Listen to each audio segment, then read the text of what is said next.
How you doing, guys? Flash forward here. I just want to tell you guys a quick little story about when I decided to get a new phone. I was driving with my wife in my car, and the idea came to my mind about getting a new device. And at the time, there wasn't really that many that were too interesting, so we started doing a little bit of research. The one that stood out the most to us was the Galaxy Note 20 Ultra.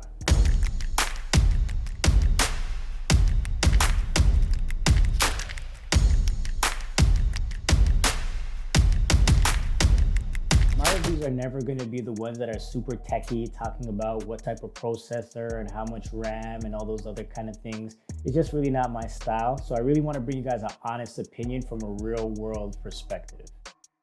I personally never bought a phone based on its specs, right? I don't really care about the processor, RAM, any of those kind of things. I care about what this phone can actually do for me. So my reviews are going to be more centered around that kind of idea. If you didn't know, I'm also doing a giveaway for a Google Nest Mini.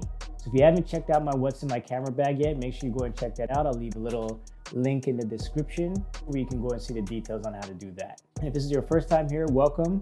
Thank you for taking the time to watch this video with me. And if you haven't done so already, make sure you go ahead and hit that subscribe button and turn on your notifications so you don't miss any of my new uploads.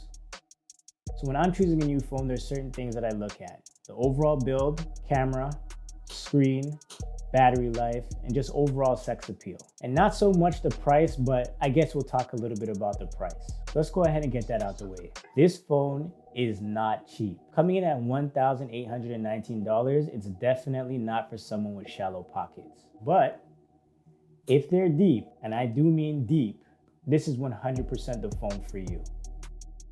This phone's gonna give you pretty good battery life. At 4,500 milliamps, it's pretty much gonna last you the whole day. So I use my phone a lot for streaming and consuming content. And at the end of the day, I'll still have about 25% left on the battery. On a day-by-day basis, I really don't know where I'm gonna end up at any particular time. And throughout the course of my day, I'm gonna be using GPS, I'm gonna be playing games, I'm gonna be consuming content. There's a variety of different things that I'm gonna be doing. If the battery doesn't hold up, it's probably not gonna be the one that I use. This phone has a 4,500 milliamp battery, which pretty much handles everything I throw at it. From playing games, to being on social media, watching videos, taking pictures, it doesn't matter. I love the look and feel of this phone. Even the color is not something that I would generally pick myself, but it just looks great. It's like a rose gold, copper type of look. And even with this huge camera bump, I still think it just looks amazing. It's almost like a statement how this camera bump sticks out. Something that they changed from the previous model is where the buttons actually lie on the phone. They moved it from the left side to the right side, which is kind of weird. And also with the S Pen, they moved it from the right side to the left side.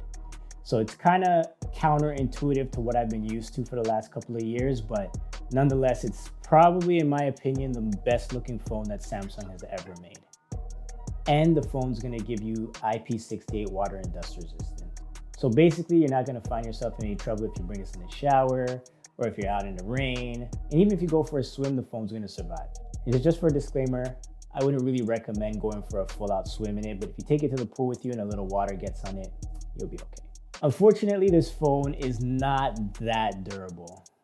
When I got to Jamaica, within 30 minutes of sitting down for my first meal, my phone fell out of my pocket, landed on the floor, and cracked. In my opinion, it'd be really smart for you to go and find some case for this phone because as beautiful as it is pretty fragile.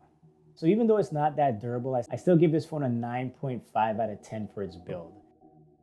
One of the things that makes the Note series special is the stylus.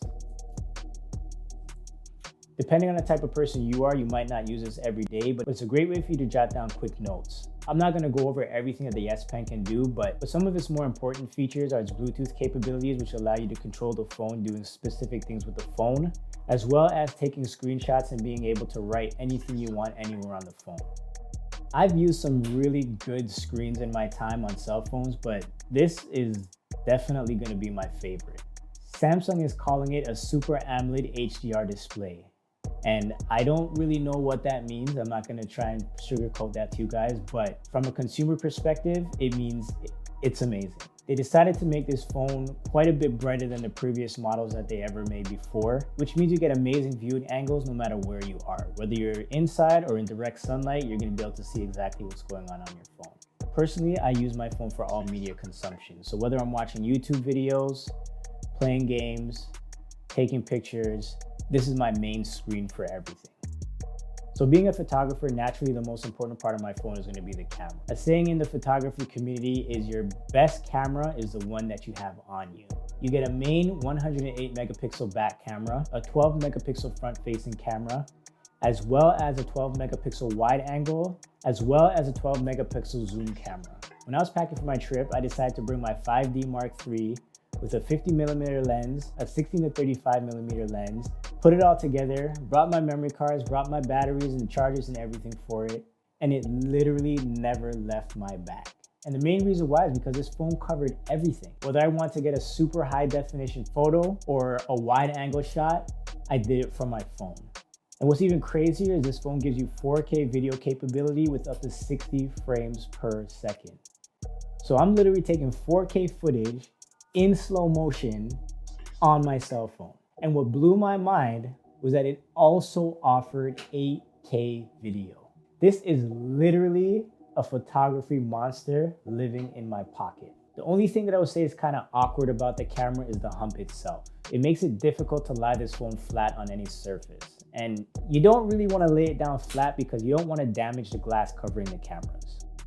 Being a phone enthusiast, this is definitely one of the phones that I've liked more than the others, just simply for the fact that it gives me everything that I'm looking for in a cell phone.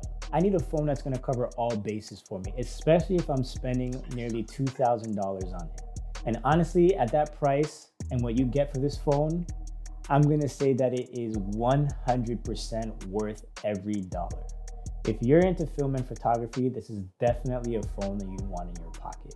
If you guys want a more in-depth video about my camera settings and video settings on this phone, go ahead and drop a like on this video. If I get 100 likes, I'll make that video for you guys. And if you're still here and you haven't subscribed yet, make sure you go and hit that subscribe button and definitely turn on your notifications. Remember guys, to always look, learn, and share. Take it easy guys. Peace.